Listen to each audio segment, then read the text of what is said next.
Thank you very much. Happy belated birthday. You just had one. Yes, I did. All right. And yeah, now I'm getting to the age where I don't want to talk about birthdays. Gotcha. You know? Do you feel like you're getting jaded as you get older? I am. Yeah, I am getting a little bit more jaded. You know, I don't take things as, as serious as I should, I guess. Yeah. But I've become more jaded as far as Hollywood and working and stuff like that. Oh, that's good. Yeah. That happens as you become older. More refined. Yeah. Like I was doing this TV show. It's called No Activity. It's on CBS streaming, which is a great show. Please try to watch it if you get a chance.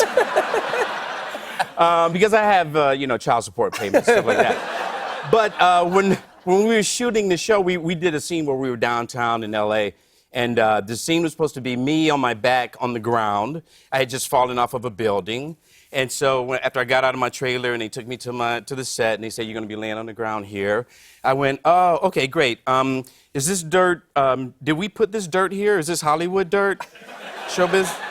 And the crew guy, he was just like, Hollywood dirt?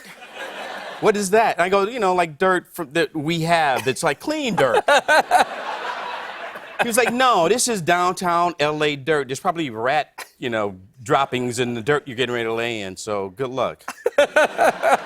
Your boys are, 16 and 18? Yeah. And athletes play basketball. You coached a basketball team this year? Yes. Well, not this year, a couple years ago. Gotcha. Yeah. And did you enjoy that? I did. It was weird because I don't know if you ever coached your kids or whatever. They're too, yeah. They're uncoachable. Yeah. Well, my kids was actually they were coachable, but it was weird because I'd never done it before, and so like the very first game, like I did a practice with them, and sort of taught them some basketball plays and stuff, and then the very first game they were playing and they were down by like 2 points, and I was on the sideline and I was just going like, man, their coach should call a timeout or something, And I was like, oh, wait, that's me. I'm the coach. Time out, whatever.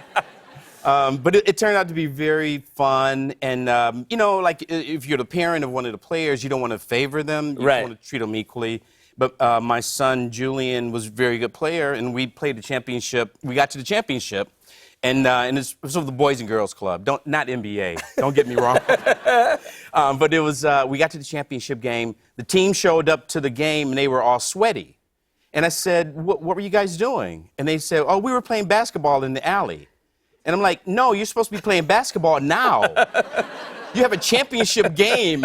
Like the Golden State Warriors, they don't go and play the Pistons for an hour and then go play game 7. Right. And so we got into the game, and they started losing because they were tired. The other kids were hot, and, they were winning. And then I had to put the kids who weren't that good in, which, that's just how it is. Some kids aren't that good, And so I had to put those guys in to sort of cover until the good kids could get some rest. And then I kept my son in, and then my son got hot. Yeah. Julian, he stole the ball, took it down court, laid it up like Gervin, like George Gervin, like finger rolled it in.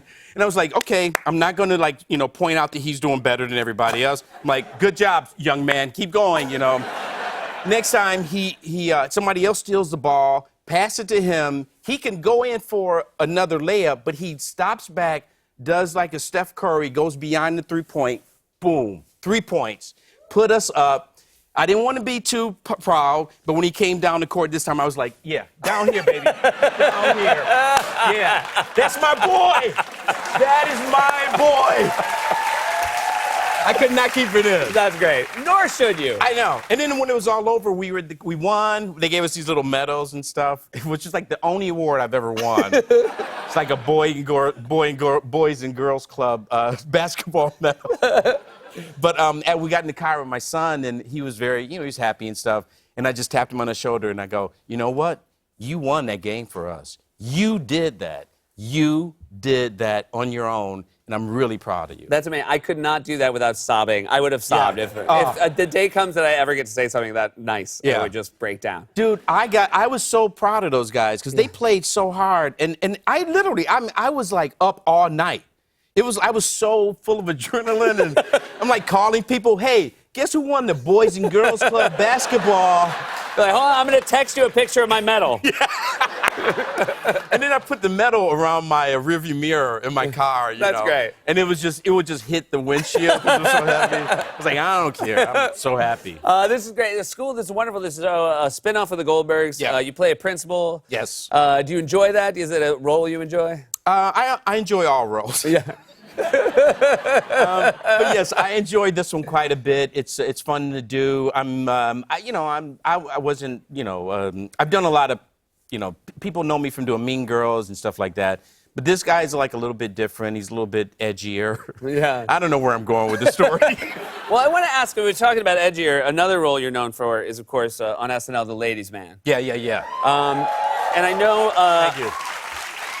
I know you've been thinking about trying to reboot The Ladies' Man just to see what life is like for him in the post-Me Too era. Yeah. Yeah.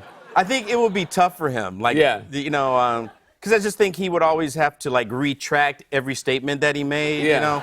So he'd be like, if he met a woman in a bar or something, he'd be like, yeah, listen, baby, I would love to like take you out sometime. That's cool. But listen, if you have a man and something, I don't want to, step on anybody's toes or anything. But yeah, I would really love to get you back to my place and make love to you. But like in a very nice, predictable way. And of course, you would have stay in our lovemaking. You would give me approval, and then I would make the next step. So anyway, I'd like to buy you a drink if that's okay. Yeah. I think we all would like to see that. Yeah. It's always so great to have you here. Thank you, buddy. Give it up for Tim Meadows, everybody.